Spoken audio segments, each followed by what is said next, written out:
Bloomberg Audio Studios. Podcasts, radio, news. This is Bloomberg Business Week with Carol Massar and Tim Stenovec on Bloomberg Radio. Okay, well, this is related to politics, Carol. A story on the Bloomberg earlier today. This by our own Jeff Green, who covers diversity for Bloomberg News. It's about Robbie Starbuck. Some call him the anti-DEI influencer. He's got a message for companies who are making public but surface changes to their diversity policies. You are not off the hook. Starbucks has claimed victory for changes to DEI policies at more than 15 companies, from Walmart to Toyota, and he's continuing to check on companies to make sure that the retreat is real. Curious what Sherry Dunn thinks about this. She's DEI leader at ITBOM Training and Consulting. It provides online education classes for DEI. She's also a fellow at the American Leadership Forum. She's got a brand new book out. It's called Qualified: How Competency Checking and Race Collide at Work. She joins us this afternoon. Sherry, good to have you with us. Congratulations on the book. Thank you. What's happening out of Washington when it comes to DEI is something that a lot of companies right now are responding to. They're saying, hey, we are rolling back our DEI programs. How do you respond to that? Yeah, well, I would say, first of all, Robbie Starbuck doesn't have a law degree. He is someone who has elevated himself and been elevated in the media to have way more knowledge and influence than he does. Diversity, equity, inclusion, affirmative action in the workplace has not been outlawed. In fact, a recent federal judge put a hold on many of the anti-DEI executive orders, primarily citing the First Amendment. Now, corporations have a right, as we know from Citizens United, to express themselves politically. And so the idea that corporations have to fundamentally alter what are legal elements of having a diverse workplace is hysteria. And now that hysteria has worked, and that hysteria has been very effective, but that is exactly what it is, hysteria. And there are companies we have seen where their shareholders have said, no, we're not going to abandon our principles and our workplace culture initiatives, because essentially that's what they are.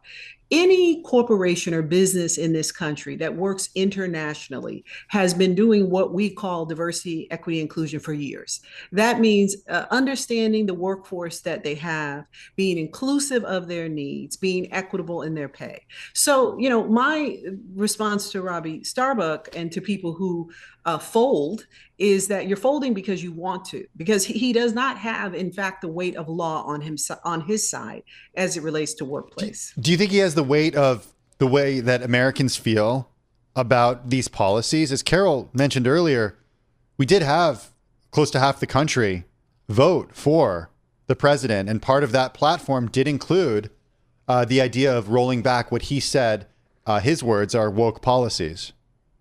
So a couple things. The 50% of the people who voted. So that's not 50% of America. So we do have people who don't vote, a significant number. And, they may have woken up on one of these days since January feeling some kind of way about not having voted. But of those who voted, that percentage of people, they voted on what they believe the mis and disinformation about diversity, equity, inclusion is, perhaps. What some people now have come to believe, or rather, I should say, come to understand, is that their son or daughter who is autistic and who has accommodations in the workplace is part of diversity, equity, inclusion. Their child who has ADHD, who has accommodations in the workplace, is part of diversity, equity, inclusion. That diversity, equity, inclusion in no way, form requires hiring quote unquote unqualified people. But I will say that there has been an extremely effective disinformation campaign by Robbie Starbuck, the Claremont Institute, and others who have convinced a portion, and to your point, a portion of those who did vote, that somehow this scary monster is causing them issues, when in fact, for almost every single American, policies that we categorize as DEI are things that they benefit from. One thing I wanted to ask you, because I feel like this is part of the issue, or some would say it is, when did diversity, Sherry, come to be equated with a lack of qualifications? Whether it's black, white, whether it's men, women, whether it's like, take it wherever you may go. Yes. Well, so in the book, I take us all the way back because so much about who we are goes back to our origin story, right? And so, during Reconstruction in the United States, something we don't study much, which is a bit of a problem here. But during Reconstruction, the North came to the South to help reconstruct the South and provide opportunities for not just newly freed enslaved people, but folks who had been free in the North, Black folks who came to the South. And immediately, their presence was classified as unqualified, unintelligent, incapable of participation. And at the end of Reconstruction, which brings in Jim Crow, which goes until my lifetime, until I'm born in 68, uh, their same narrative. So Reconstruction ends, and Black Congress people locally are kicked out of office in South Carolina, kicked out of office federally, under the pretense that they are unqualified to participate in the democratic process. So this is a historical story when it comes to African Americans. And any attempt to require or to pry open just the door of opportunity has been met. I mean, Andrew Jackson, I think it's Jackson, not Johnson, the president said, and this is after slavery, that any attempts to help the formerly enslaved will reverse discrimination. So that's the first reverse discrimination argument. Mm-hmm. So it really seems to be a response to pushes to have a multiracial, multi-inclusive workplace and society, and has nothing to do with the modality and everything to do with the ultimate aims. So in your work that you do as a consultant for DEI, are you less busy, more busy than you were before the narrative started to shift? That's a great question. I'm in Oregon, so I want to say that. So, I'm not in certain states where the states have outlawed the work. So I think there is a pullback. I think there is a fear. I know people are getting bad advice from attorneys. I had a client say to me that they had a law firm tell them that affirmative action no longer existed and they can't recruit from HBCUs. And we should know you did go to law school, so you can say a thing or two about good or bad advice from an attorney.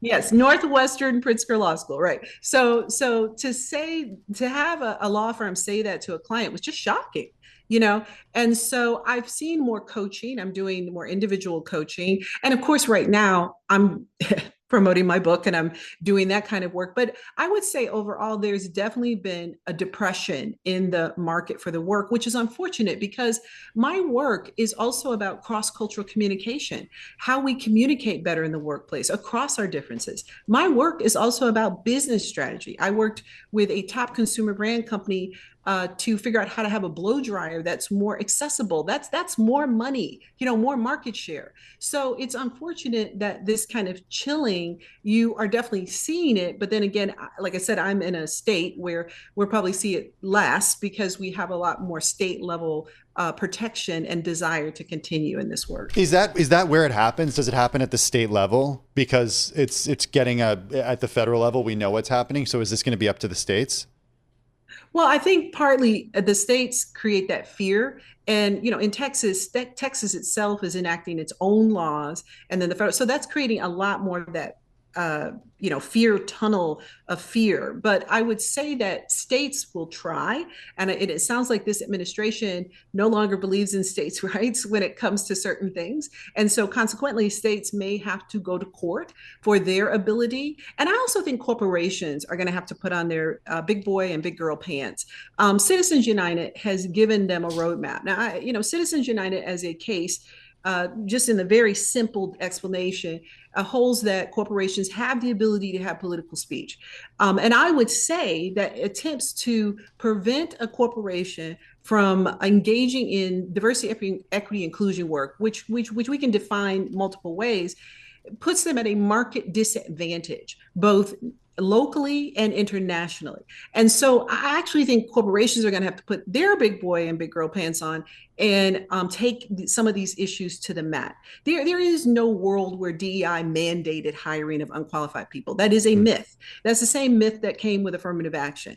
What it says is, how can we make sure, and the EEO supports this, the Equal Employment Opportunity Act supports this, is how can we make sure that we are reflecting our communities, that we are recruiting, and that we are making opportunities for advancement? That is currently all legal. None of that is illegal. And so corporations need to lean into that, and they need to be willing to push back, because after DEI, what's next? What's next with the overreach into what you do as a corporation? Hey, one last question, Sherry. Since you are working with companies, so you have some, front seat to what they are actually doing. Are you finding your services more in demand than ever before? And are you seeing some fear, though, in the corporate community about policies that might get the attention of the White House? Yeah, definitely seeing fear. I think, and that's the whole purpose, is to create this fear-based situation where, and I hate to use the phrase, but comply in advance, right? But it's to create a fear-based situation where people, and again, it's not the law. The law has the affirmative action in the workplace, DEI is not outlawed. The Supreme Court decision in Harvard is a very specific, narrow decision related to admissions in colleges. It's going to take a separate Supreme Court decision should it come regarding workplace. So yes, a lot of fear, a lot of questions about language. What language can you use? What can you say? What can you not say? And like I said, find myself countering some of the supposed guidance people are getting from law firms and lawyers who should know better. But lawyers do tend to be very conservative. So they're, again, trying to get people to comply in advance. But in this case, I just urge companies not to do this, because this is not just a moral issue. It's also a business issue. And, Target is seeing that, other companies are seeing that. All right, we have to leave it there. I'm glad we could get some time with you. Obviously, a very relevant conversation and topic in our environment. Sherry, thank you so much. Sherry Dunn, Diversity, Equity, and Inclusion Leader at ITBOM Training and Consulting. Her new book is called Qualified: How Competency Checking and Race Collide at